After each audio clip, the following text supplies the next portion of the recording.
I have uncovered the exact corporate signals to anticipate your own termination so you can flip the power dynamics without working 80-hour weeks or playing the blind, bootlicking corporate martyr.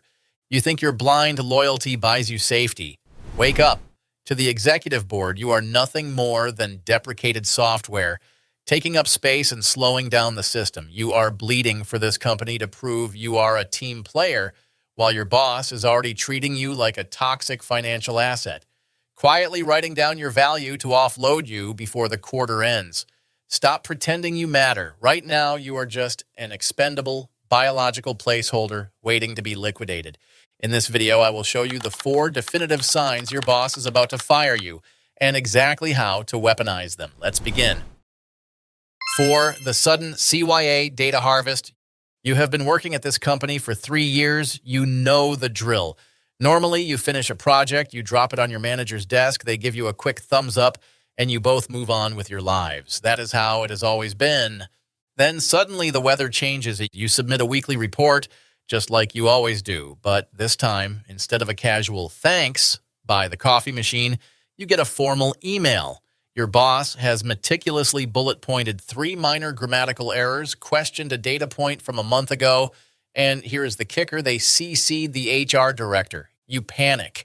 You think, wow, I need to step up my game. You start staying at the office until 8 p.m. You double-check your fonts. You meticulously read over every email 5 times before hitting send. You are trying to be the perfect little employee to make the nitpicking stop. Stop doing that. You are entirely missing the point.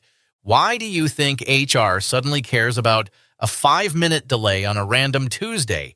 Do you actually believe the director of human resources has nothing better to do than read about your minor typo in an internal memo? They are not coaching you. They are not trying to help you improve. They are building a legal assassination file. In the corporate world, this is called cover your ass, or CYA. If a company wants to fire you, especially if they are worried you might sue them for wrongful termination, discrimination, or retaliation, they cannot just walk up to your desk and tell you to pack your things. They need to manufacture a legally bulletproof narrative that you are incompetent.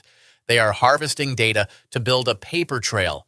By the time they pull you into that windowless conference room to fire you, they will drop a massive folder on the table and say, look at all these documented performance issues. We had no choice. Do not sit there and take it. Do not reply to those emails with, I am so sorry, I will do better next time. Every time you apologize in writing, you are handing them legal ammunition. You are literally helping them fire you. Instead, start your own shadow paper trail. And if your boss pulls you into a meeting and unfairly criticizes you, you do not argue. You smile, you nod, and you walk straight back to your desk. Then you type an email. Hi, boss. Per our conversation just now, I want to clarify that the delay on the marketing asset was due to the external vendor, as documented in my email to you last Thursday. You hit send. You have now neutralized their fake narrative with a time-stamped factual correction. If they are building a legal case against you, you build a stronger one against them. 3. Structural decoupling. And your boss calls you into their office. They put on their best, most empathetic smile. They look you in the eyes and say, listen, I know you have been under a lot of pressure lately. You've been working so hard. I am going to take the Massive Johnson account off your plate so you can just focus on your core tasks and breathe a little. You walk out of that office feeling a massive wave of relief. Finally, a boss who cares about your mental health. Finally, someone who recognizes your burnout. I fell for this exact same trap in 2016. I actually shook my boss's hand and thanked him for giving away my most profitable client. I thought I was being rewarded with a lighter workload. Exactly 14 days later, I was carrying my favorite desk plant to my car in a cardboard box, completely unemployed. You are not being given a break. You are being quarantined. This is a maneuver called structural decoupling. The company has already decided to terminate you, but you hold too much institutional knowledge.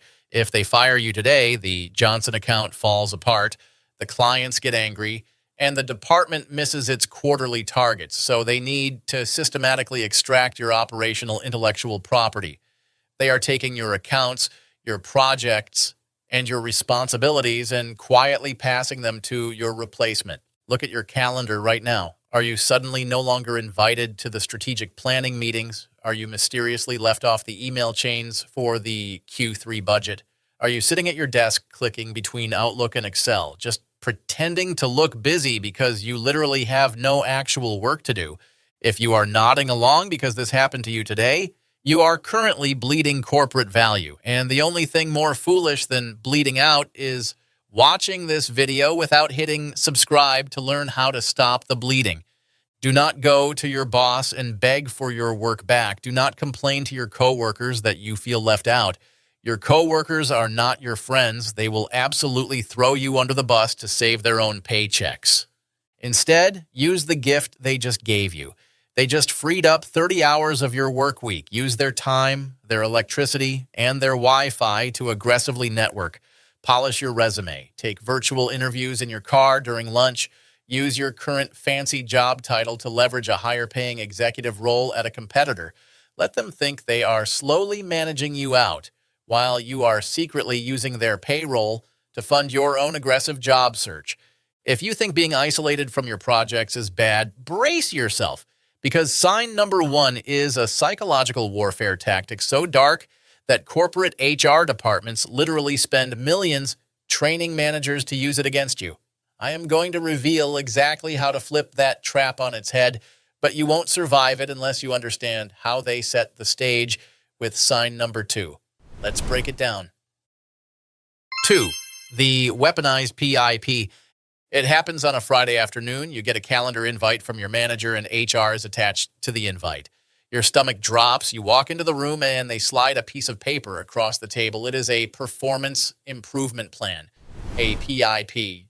They will tell you this is a tool for growth. They will tell you that they believe in your potential and they just want to put some structured goals in place for the next 30, 60, or 90 days to help you get back on track. Look at company man Carl over there in cubicle 4. Carl thinks if he just smiles harder, puts in 80-hour weeks, and hits the PIP metrics, the company will realize his value and give him a plaque. Carl is skipping his daughter's piano recital to finish a spreadsheet for a company that has already posted his job on LinkedIn. Carl is getting fired on Friday. Don't be Carl. A PIP is never a rescue plan. It is a legally sanctioned execution warrant. Read the document carefully. The goals written on that paper are not designed for you to achieve. They are intentionally vague, subjective, and mathematically impossible. Your boss will write down goals like must show a 50% improvement in cross-functional synergy and demonstrate better leadership presence.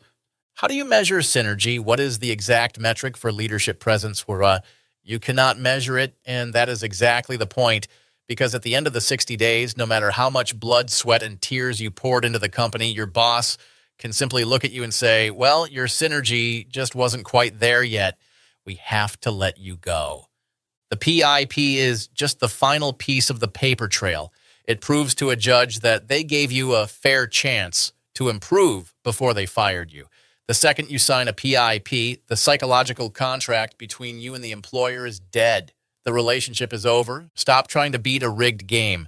Do not sacrifice your physical and mental health trying to hit moving targets.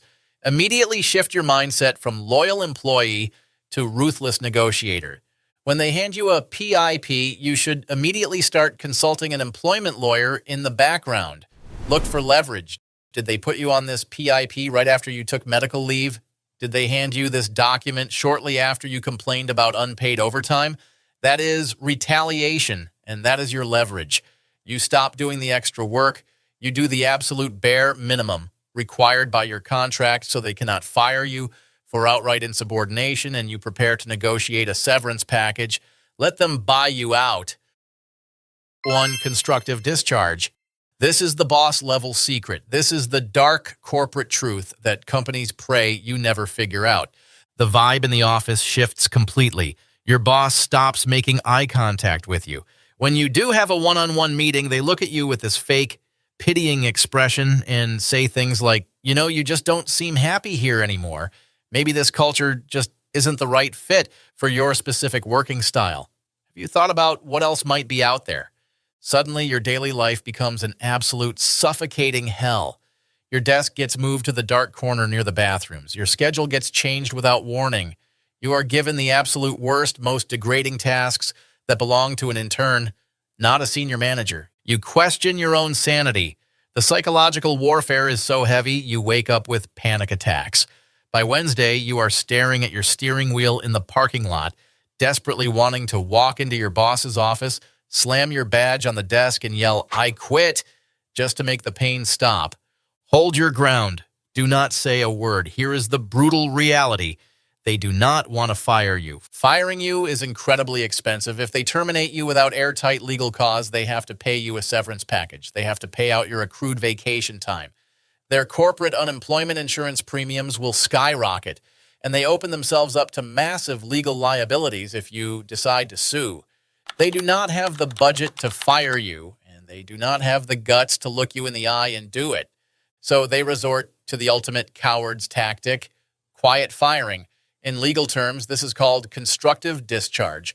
They want to psychologically torture you, isolate you, and demean you until you reach your breaking point. They want you to do them the massive financial favor of resigning voluntarily, because if you quit, you get nothing. No severance, no unemployment benefits, no legal recourse. You walk away with empty pockets, and they get to replace you with someone cheaper without paying a single penalty. Never, ever quit on emotion. If you resign because you are angry or stressed, they win. You must become emotionally bulletproof. You deploy the ice wall tactic. You completely detach your self-worth from this job. Let your boss be passive-aggressive. Let them send their little nasty emails. Let them make their snide comments in meetings. You just sit there. You smile. You nod. You collect your paycheck every 2 weeks, and you do exactly the bare minimum required to keep the lights on. You force their hand. You make them uncomfortable. If they want you gone, they're going to have to look you in the eye, do the uncomfortable paperwork, and pay the hefty severance tax to get rid of you. You hold the leverage. You are the one draining their budget. Make them pay for your exit. Corporate loyalty is a fairy tale sold to the weak to keep them cheap. The company is not your family. Your boss is not your friend, and HR is absolutely not there to protect you. Now you know the signs. Read the room, build your leverage, and never let a corporation dictate the terms of your exit. Tomorrow morning, when you walk into that office, do not put your head down and work harder. Look your boss in the eye, analyze their moves, and figure out who is playing who. If they want a war of attrition, make sure they are the ones who pay the price. We're done here.